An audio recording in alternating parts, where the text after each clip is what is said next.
Joining me now for more is Charles Kupchan, Senior Fellow at the Council on Foreign Relations. Thank you so much for joining us. You know, as we just saw in our piece, both Obama and Cameron are hoping to put some influence or influence Russia to come around regarding Syria. How successful do you think they can be? And is there a nation that could successfully pressure Russia on Syria? Well, there's a little bit of movement. We've had meetings between Cameron and Putin and others who have been talking to the Russians, and now there's going to be a conference co-sponsored by the Russians and the Americans where they hope to get the opposition in Syria and members of the Assad government in Syria to talk to each other. So there's some movement. We don't yet see Putin changing his mind and saying, I'm no longer going to support Assad, no more weapons, no more money. So we're still in a position in which there is a standoff within the international community in which there hasn't been a decision to arm the rebels by the British or the Americans. So I don't think we've really seen a breakthrough.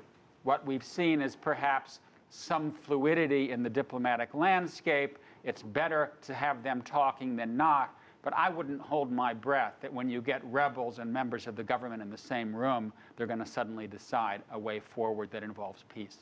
Well, you talk about a breakthrough. What kind of breakthrough do you think needs to happen? You know, you had mentioned that both the U.S. and the U.K. have been very reluctant to really do anything more. What are you talking about, a breakthrough as far as the violence or with some sort of relationship between countries?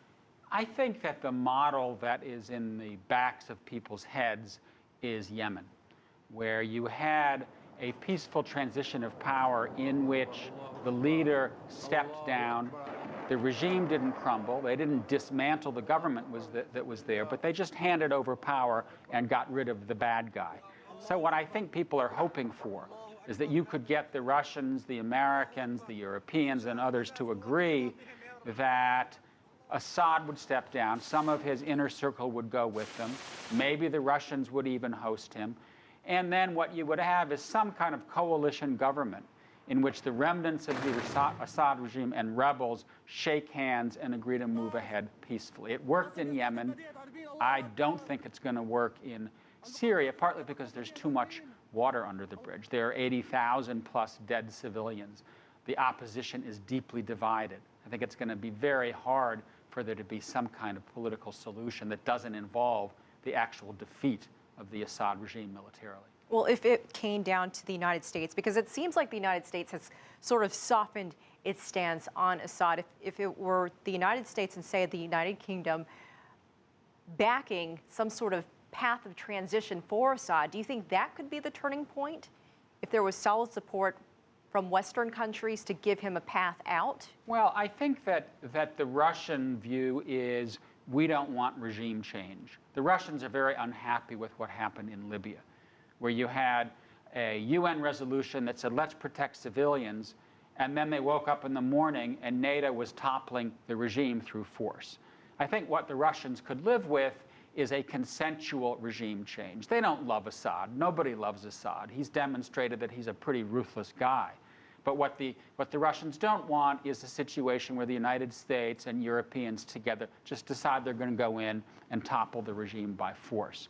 So what I think is in the works here is some kind of peaceful power transition in which Assad and those around him go. And that may involve convincing some of the people that are today with Assad to say, we are going to be better off in the future if we break with him, including some of the Alawites, the small sect that is really in power in Syria today. I think it's important to try to get those people to turn, to break from Assad, and then that may convince him and the small circle around him that they can't win. They give up the fight, they step down, and then maybe we will get some sort of political solution that doesn't involve the fires burning out through military fighting. Because it's not like people are totally in love with the opposition as well. It's not like there's any kind of united front there. Well, I think, you know, Obama is right to be very cautious. We don't know who a lot of these players are. We know that many of them have links to al-Qaeda. There is no coherent political structure within the opposition, political or military. So you start sending arms in there, who knows who's going to get them? Who knows who they will be used against? I mean, Libya went as well as one could have hoped for. What was the result? Well, 4 Americans were killed in Benghazi. The arms that the regime let go of in Libya ended up in Mali, and then you had northern Mali break away and turn into an Islamist haven. So there are all these unintended consequences that military interventions breed, and that's why I would say that Obama is right to be cautious about either sending in troops or even sending in arms. All right, Charles Kupchan, we appreciate your insight. Thanks for your time.